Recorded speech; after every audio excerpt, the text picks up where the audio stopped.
चालक तथा विद्युतरोधी।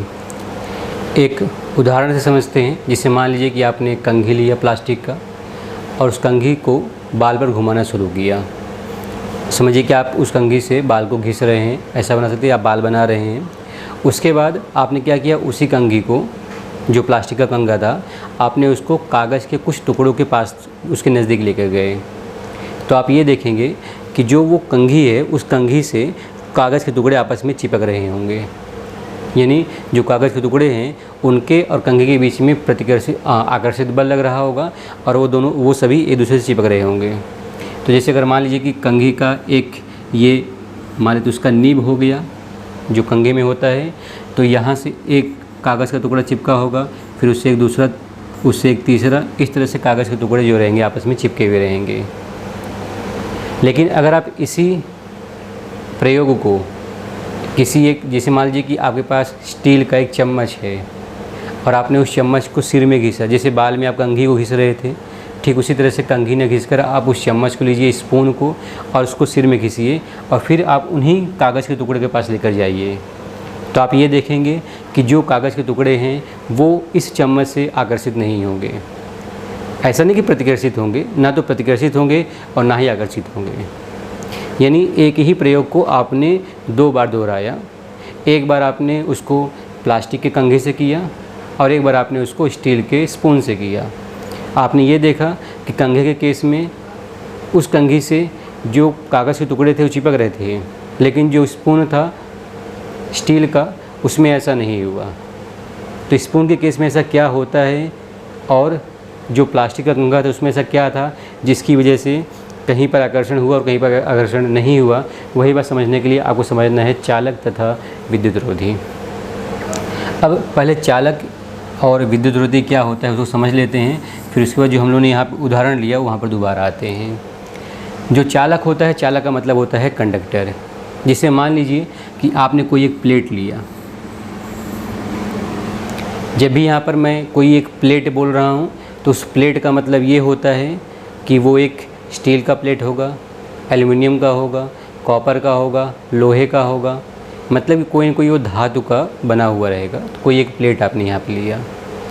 आपके पास ढेर सारा चार्ज है, चार्ज मतलब आवेश है।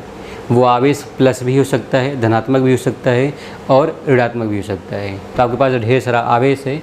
आपने क्या किया, उन सभी आवेश को इस प्लेट पर रखना शुरू किया। समझिए कि ऐसा प्लेट पड़ा हुआ है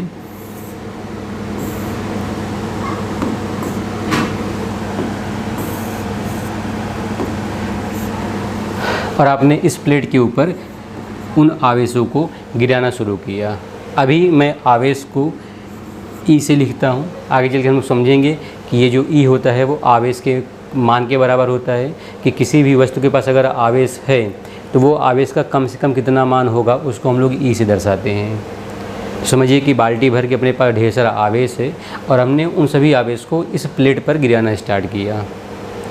तो लोगों ने ये देखा कि अगर आप इन आवेश को इस प्लेट पर गिराना स्टार्ट करेंगे तो ये आवेश पूरे प्लेट पर फैलते जाएंगे।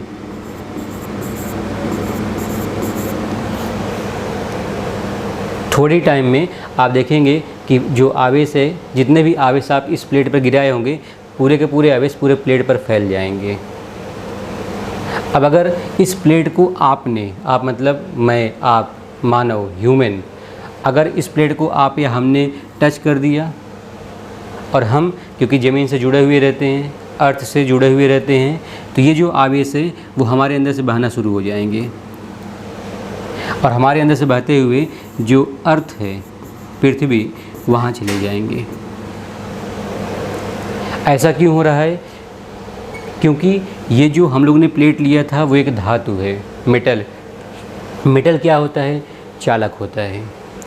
इस प्लेट को बाद में किसने छुआ, किसने टच किया? हमने टच किया। उस प्लेट को हमने पकड़ा। जैसे प्लेट को हमने पकड़ा, ये जो यहाँ पर आवेश थे वो हमारे अंदर से बहना स्टार्ट हो गए, हमारे अंदर से बहने लगे और हमारे अंदर से बहते हुए कहाँ चले गए? अर्थ में।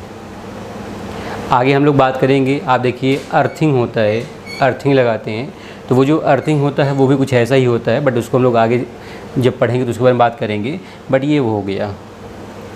तो अगर कोई एक चालक है जिसको हम लोग कंडक्टर बोलते हैं, तो अगर आप कंडक्टर में आवेश अगर दे रहे हो तो वो आवेश कंडक्टर के किसी एक कोने में इकट्ठा नहीं होता है। जैसे ही आप देंगे तुरंत वो फैलना शुरू हो जाता है और फैल के चले जाता है अर्थ में।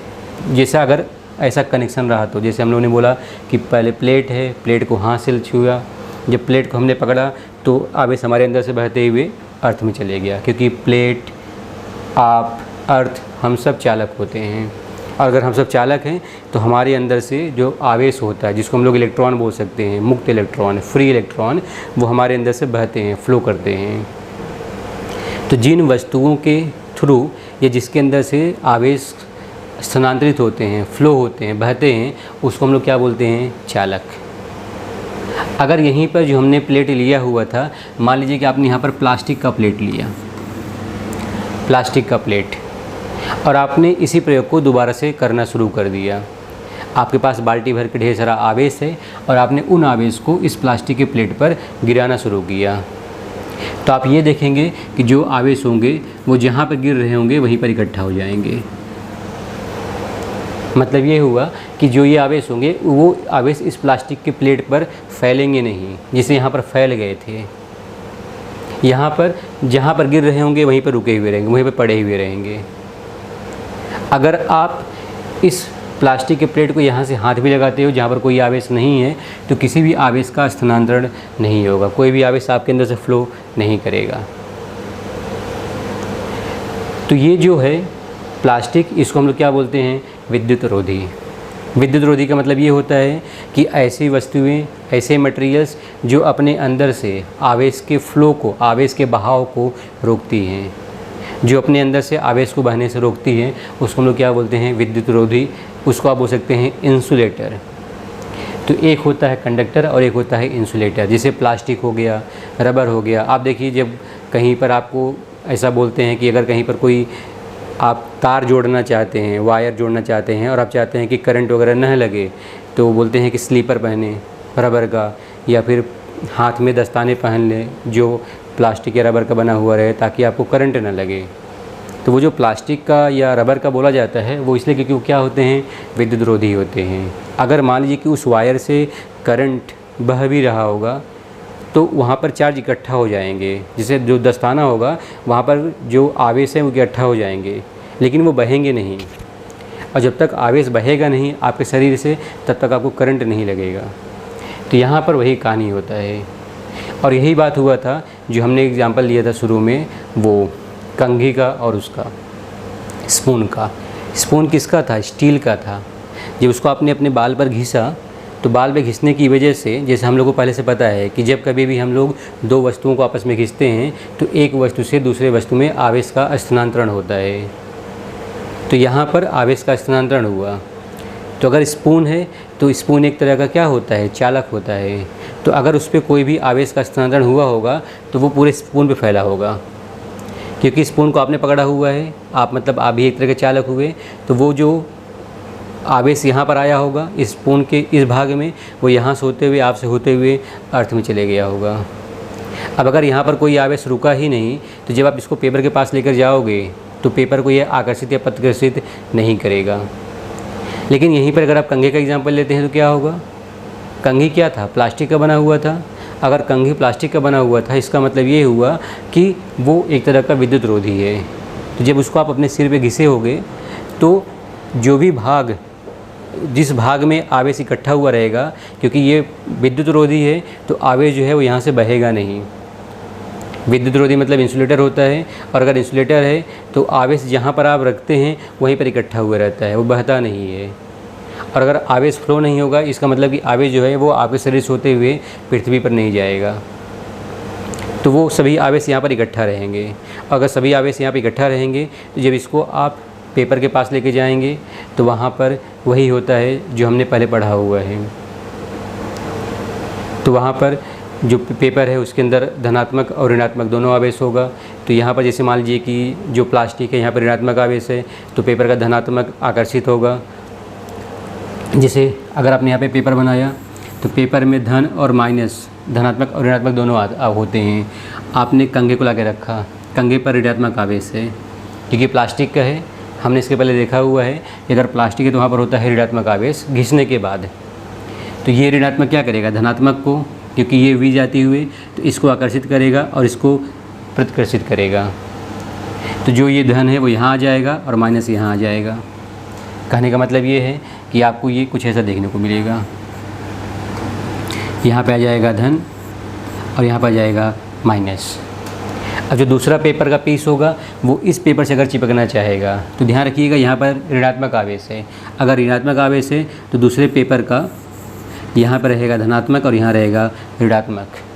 तो ये जो ऋणात्मक है उस धनात्मक को क्या करेगा, आकर्षित करेगा, और ऋणात्मक ऋणात्मक को क्या करेगा, प्रतिकर्षित करेगा।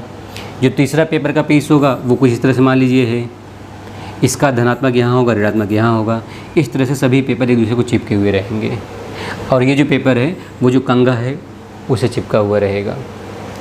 तो इसलिए कंघी के केस में पेपर चिपका हुआ रहता है कुछ समय के लिए, हमेशा के लिए नहीं, कुछ समय के लिए। लेकिन जो स्टील का चम्मच था वहाँ पर ऐसा नहीं होता है, क्योंकि चम्मच क्या होता है, चालक होता है, वहाँ पे चार्ज रुकेगा ही नहीं, वो चार्ज बह जाएगा। चार्ज अगर बह गया तो वहाँ कोई चार्ज है ही नहीं, कोई वहाँ पर आवेश नहीं है। लेकिन अगर विद्युत रोधी है तो वहाँ पर कोई भी जो आवेश है वो इकट्ठा होगा, आवेश बहेगा नहीं, क्योंकि वो विद्युत रोधी है, वो अवरोध का काम करता है, रोकता है। और जब वो रोकेगा तो जो भी यहाँ पर आवेश इकट्ठा रहेगा वो क्या करेगा, कागज़ के टुकड़ों को अपनी तरफ आकर्षित करता है।